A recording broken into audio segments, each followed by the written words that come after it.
One of the fastest ways to stay broke is having an expensive car payment. The crazy part is, most people don't even realize how much it's costing them long term. So in this video, I wanted to break down, why people overspend on cars, the real cost of car payments, what that money could be doing for you in an investment account. So I just kind of want to dive right into it. Part one, why do people overspend on cars? I think the two biggest things is it's a status symbol for a lot of people, and they look at it at a high level and say, "Hey, I make enough money a month. I can afford that $1,000 car payment, $800 car payment." Especially, when it comes to status. Me personally, I'm not a huge status symbol guy, or I don't need to wear the fresh new clothes, the fresh expensive clothes, the new style out. I said in previous videos, I wear gray t-shirts all week. Gray t-shirts, same gym shorts every week. Obviously, I wash them every week.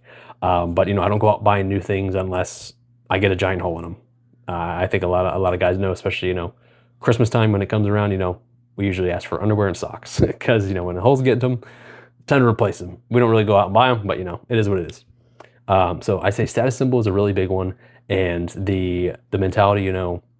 I bring in, let's say, $3,000 a month from your job. You're able to pay rent, and you have enough money to pay for an $800 car loan, car ticket. Sure, I mean, you can afford it technically, yes, like you bring in enough money, you can afford rent, food, and your $800 car payment. But after that, you really don't have any money left to invest. So, I mean, you're just looking at a high level. Yes, I technically can afford this car, so I'm going to go and buy it because I can afford it. A lot of that times, to each their own. Hey, you're adults, you're going to do what you want, what you think is best for yourself. But an $800 car payment a month, just being able to put that money into an investment fund is ridiculous. And the money you would see compound over the years would blow your mind. It would blow that car's value out of the water. And as soon as you leave a lot with a brand new car, it's instantly dropping a couple grand at least, depending on the car. If it's a really fancy car, it's probably dropping even more. So that's part one, why people overspend on cars. Part two, I wanted to cover the real cost of car payments.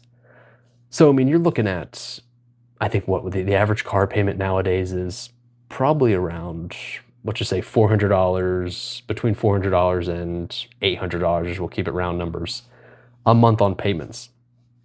Then you got to worry about insuring the car, because especially if you're leasing the car to start with to see if you like it, the company is going to expect you to have insurance on the car. And if you can't outright pay the car off, the lender, the loaner of the money, giving you the money to get the car, they're going to require you to have insurance. Because if you go total that car and you're like, I'm not going to pay them, then they'd get screwed. So they ultimately just rely on you to have insurance to protect the asset that they're giving you the money to eventually buy out. Then obviously, I mean, this is kind of expenses, whether you lease a car or you bought the car outright. We all got to worry about gas and maintenance. Hopefully not as much maintenance with a new car.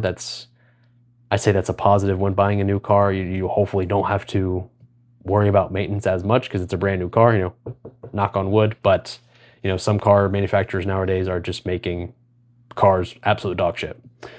So, I mean, kind of when you add all that up, you're easily looking at, an extra $700 to $1,000 a month just going towards a depreciating asset. And obviously, we have to get from A to B safely. Most recommended, or I think as everyone would prefer, a safe vehicle to get from A to B. But a lot of the times, guys, I've made the mistake myself. I don't plan on making it again, but, I leased a car, still finishing up college, and then getting into, the workforce. I wasn't making a ton of money off the jump. Was just a very unnecessarily expensive car that I bought. But, I bought it, stuck with it, ended up paying it off. Now that I know, hindsight's 2020, I probably will never buy a brand new car again, just because the depreciating part of it, the depreciating aspect of, owning a car, and especially brand new, driving off the lot, you're losing a couple grand right there easily. So I'd say, let that sink in if you're considering buying a brand new car and considering taking out a huge loan on a car, paying hundreds of dollars a month on that loan. Part three, I wanted to talk about the opportunity cost. And I think this is where people don't realize the value of that $800 car payment you're making could be invested somewhere else, especially in investment accounts, the stock market, index funds, even a high yield savings account would be better. You're getting more interest on that money than what you're dumping into a $800 car payment a month. The biggest things, I kind of already quickly covered them, but the biggest things you can do with that money instead of paying $800 on a car, you can invest it, you can put it into the market, you can pay off your mortgage faster if you own a home or are paying off a home. You can put that money towards maintenance on a older vehicle that doesn't need crazy repairs, but a couple minor repairs could really make it a nice, decent vehicle, so you don't have to go out and buy a brand new one. Saving, you're able to put more money, like I said, towards investment accounts. You can put more money towards paying off student loans if you have them, or any other, credit card loans. You can put more money aside to eventually put money down on a down payment for a house. The world is your oyster here when you have an extra $800 a month. I say that with experience. Like I said, I went and leased a brand new vehicle during my last year in college. Luckily, the prices weren't astronomically crazy like they were, the next 2 to 3 years after 2021. But, I got a vehicle. I think it was valued at around $30,000, $33,000, I think.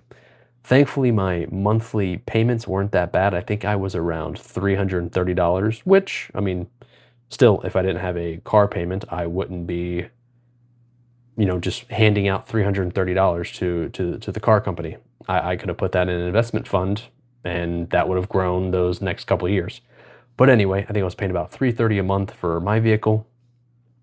It came time where it's like, hey, you either have to give the vehicle back or you can buy it out.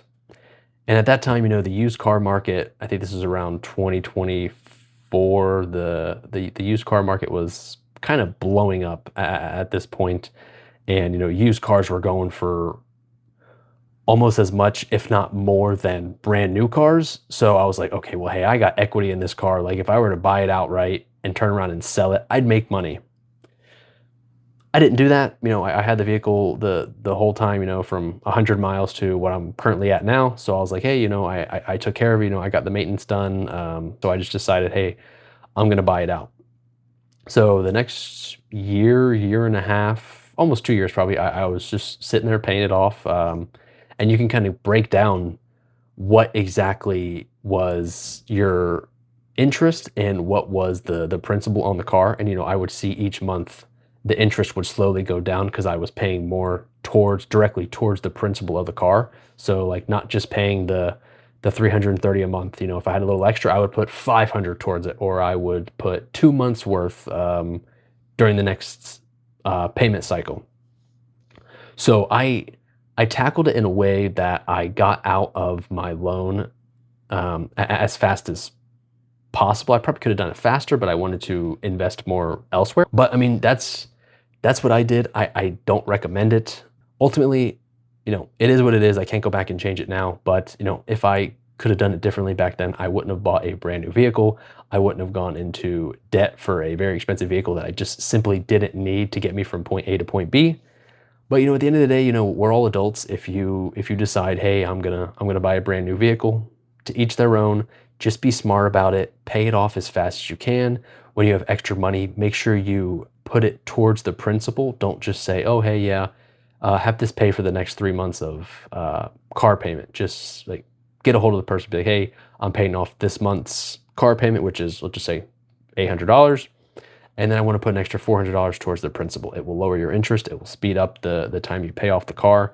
And it'll ultimately save you a bunch of money in the situation that you're kind of in at the moment, which is paying off a car. That's kind of my perspective on it towards the end of this video. What I when I think about cars, ways to avoid extra payments or excessive payments, especially when it comes to the interest side of it. Because a lot of people, they'll just pay the bare minimum.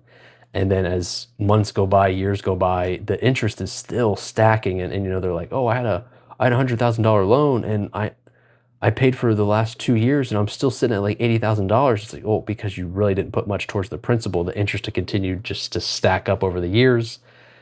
And sadly, you're going to be stuck in that loan for that much longer if you don't put a big focus on paying off the big chunks at a time. So I'm closing it out there, guys. A car should definitely get you from point A to B. I'm not disagreeing with you there, but I don't think it should hold you back financially. Lesson learned in my view. Hopefully, for some of my younger guys out there who may be considering, going out and buying a brand new car, or God forbid, buying a brand new $80,000 F-150, I would just recommend you take a step back, think about it. Think, do you really need that brand new car at this moment, brand new truck at this moment? And, I just ultimately, like I said, step back, think about it, think about what you need, and give it some real thought. It may save you a huge headache years to come. So as always, guys, this is The Lunch Table. I appreciate you tuning in. Take care of yourselves and take care of each other. Bye-bye for now.